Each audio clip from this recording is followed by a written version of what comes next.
So this is something that I've had to remind myself probably a million times. It's that your thoughts aren't always you.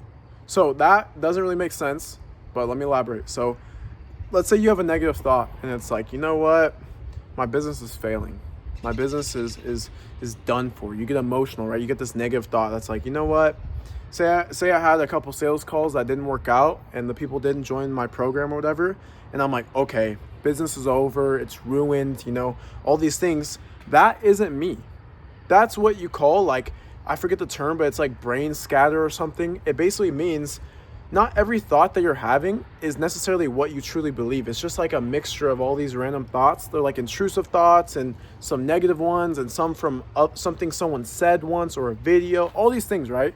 And they're kind of just floating around. And so you might think, oh, I thought this, thought that doesn't really resonate with what I truly believe. And then you start questioning what you actually believe. But you have to remember, like, those negative thoughts just pass through.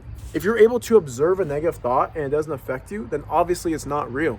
And so that's such a weird thing to wrap your mind around, but it really, really impacts people, because if you have like a negative thought pop up in your head, that could derail your whole week or weeks or months, all because you had this negative thought that you chose to believe.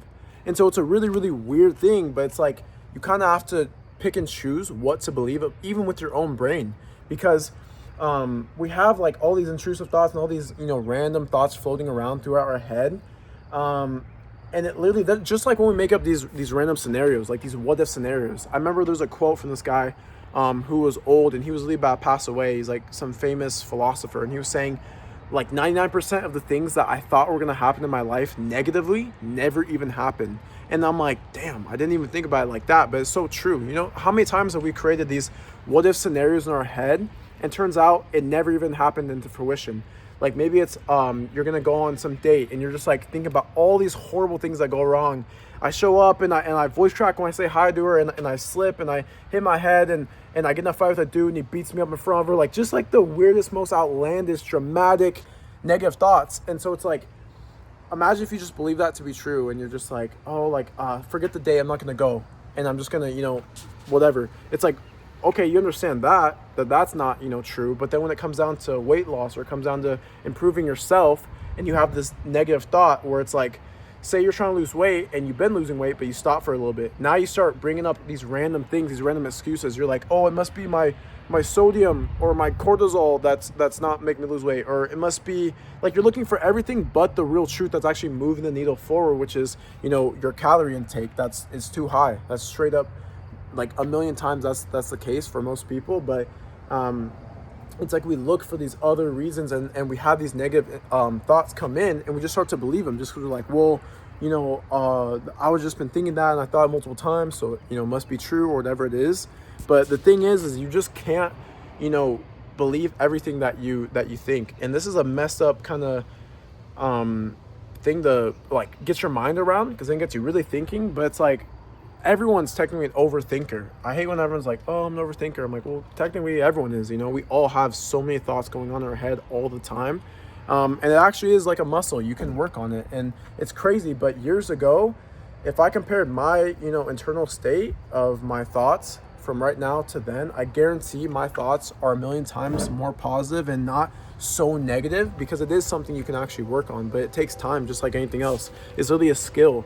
But just you watching this video and actually digesting and realizing, oh yeah, sometimes something that someone says about me, I can look at it in a lens and say, hold on, is this true or not? Like, genuinely. And sometimes it might be true. Like, a good example is me not being disciplined.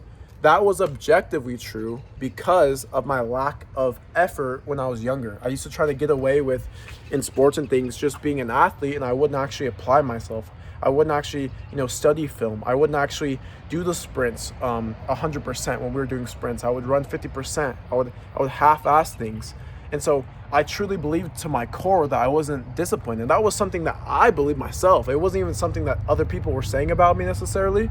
But I had to change that by doing the action, doing the work, putting the work in. And now I believe to be a disciplined person. And so just remember that, you can change your beliefs and your thoughts, and not every single thought that you have is true. So make sure you check that, and make sure what you're thinking is actually, legitimately objectively true. And so a good way to kind of, handle this is by journaling. I preach journaling so much. It's crazy though, because I don't talk about it that much. I need to talk about it more in content. I journal so damn much, but I do more digital journaling. I do a lot of voice notes, because when you're just doing pen and paper all the time, sometimes it gets tiring. You don't have the energy because you're so exhausted mentally to get up and write things down, or your hand hurts after writing 3 pages. I like to just do voice notes. Literally last week I was going through this thing where I had 2 sales calls and they both didn't go through. And so I'm just like overthinking everything. I'm like, God, I want people to join the program. I'm getting them amazing results. 2 of those calls didn't go through. And so it made me start overthinking all these things. It made me start to think like, oh, my business is slowing down, all these negative thoughts, right? Exactly what I've been talking about. And what did I do? I literally brain dumped everything. I was doing multiple 5-minute voice notes. So I must have done like 20 minutes worth of voice noting. Now, obviously that's dramatic, but I literally felt like I had to get it all off my chest, just talking about all the emotions I was going through. And finally, I just figured out what was really kind of holding me back. And that's the main thing. And I'll talk about it in a separate video, but journaling, you kind of realize after you look at this whole scatter, you're just, oh, this is kind of silly. This isn't even something super dramatic. I'm just overthinking this or this right here. But when you have everything going in your head, it's just like panic mode and you get anxiety and you start tripping out. But if you can just either do it on paper if you're old school or do it on your phone, whatever works, but literally journal, and you can look at your own thoughts and be like, oh, I was overreacting like crazy about this or that. Like I had a client today who had that situation where he's already down 20 pounds in his first month. He's crushing it, but because he hasn't lost, a pound or 2 this week, he's been overthinking it. And so he's like, oh, what is it? Is it my sleep? Is it my stress? Is it, well, my protein wasn't exactly 180 grams. It's been like 150. And I'm like, relax. You were completely overthinking it. The scale, takes 5 to 7 days when you're in a calorie deficit to reflect on the scale. It's only been 5 days. Wait it out. Be patient. Keep doing what you're doing. And I promise you, you're just overthinking it. And you're also adding, all these other things in your life that you're thinking about, and you're not taking that into consideration, that, you have a lot of things going on. And that's also the case, is like, you think that, oh, it's because I haven't lost weight, but in reality, it's all these other things going on in your life, work or family, and you're kind of putting that all on the weight loss. And so it's like, hold on, there's other things that you're worrying about. You're totally overthinking this. And then boom, he got so much clarity just from that. And so, that's the cool part about having a coach, is you can kind of use them as a journal to just rant, and they can give you clarity. But if you don't have a coach, like I didn't have a coach for weight loss, and I did it myself, and you can do the same thing.